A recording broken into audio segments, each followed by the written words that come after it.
The next muscle that we're going to go ahead and work on is the pec minor. So the pec minor origin is the coracoid process of the scapula, and the pec minor insertion point is on ribs 3 through 5. And I might have mixed up or flipped the origin insertion point, but I'll go ahead and show them on Kristen here. So the coracoid process is just deep and slightly medial or towards the midline of the actual bone of the humerus.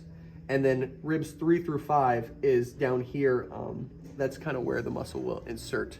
So Kristen, go ahead and protect your tissue there. And then I'm going to be working in this area. If anything feels too private or you don't feel comfortable, you let me know. Okay. And then the function of the pec minor is actually to depress or push down with our scapula, and also to protract the shoulder blade. So we're going to want to do the exact opposite here.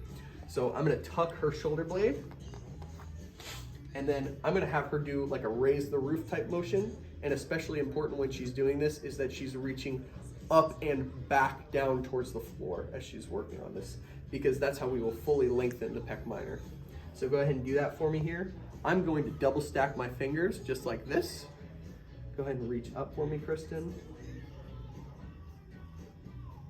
In this example, I'm having her actively move for me. Go ahead and come back down. And I'm applying pressure on the front side of the shoulder. Go ahead and go back again. And as you can see, I kind of stripped down this muscle. It would be a little bit easier if she didn't have the shirt on, or I had her roll up her sleeve so I was directly skin on skin with a little bit of emollient, because this is more of like a gliding technique. Reach up, higher, higher, higher, higher. There you go. Perfect.